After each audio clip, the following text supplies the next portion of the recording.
je vais raconter l'histoire encore une fois, mais cette fois-ci, il y aura peut-être des erreurs.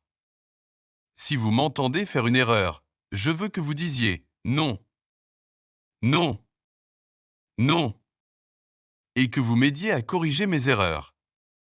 Voici notre histoire.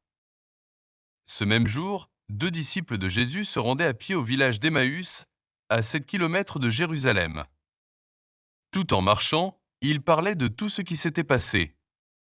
Alors qu'ils parlaient et discutaient de ces choses, Jésus lui-même vint soudain et leur chanta un cantique. Non, il faudrait dire, et se mit à marcher avec eux.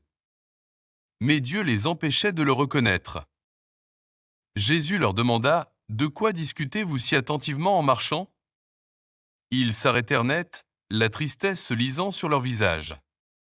L'un d'eux, nommé Cléopas, répondit, tu dois être le seul à Jérusalem à ne pas avoir entendu parler de tout ce qui s'y est passé depuis quelques jours. Jésus demanda, quelle chose? Ils répondirent, ce qui est arrivé au préside. Il ne faut pas dire, ce qui est arrivé à Jésus, l'homme de Nazareth. C'était un prophète qui faisait de grands miracles, et un maître puissant aux yeux de Dieu et de tout le peuple. Mais nos grands prêtres et autres chefs religieux l'ont livré pour qu'il soit condamné à mort et ils l'ont crucifié. Nous avions espéré qu'il était le Messie qui était venu sauver Israël. Tout cela s'est passé il y a 3 jours. Des femmes de notre groupe de disciples sont allées au tombeau tôt ce matin, et elles sont revenues avec un rapport étonnant. Elles ont dit que son corps flottait. Non, il faut dire, son corps avait disparu, et elles avaient vu des anges qui leur avaient dit que Jésus était vivant. Quelques-uns de nos hommes sont sortis en courant pour voir et, effectivement, son corps avait disparu, comme l'avaient dit les femmes. Alors Jésus leur dit, vous êtes fous. Vous avez tant de mal à croire tout ce que les prophètes ont écrit dans les Écritures. N'était-il pas clairement annoncé que le Messie devrait souffrir toutes ces choses avant d'entrer dans sa gloire?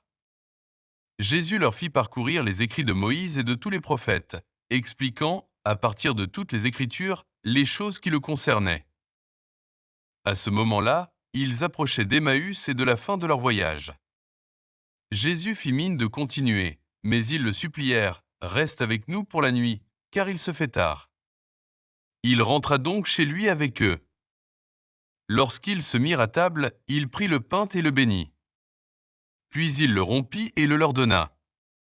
Soudain, leurs yeux se fermèrent et ils s'endormirent.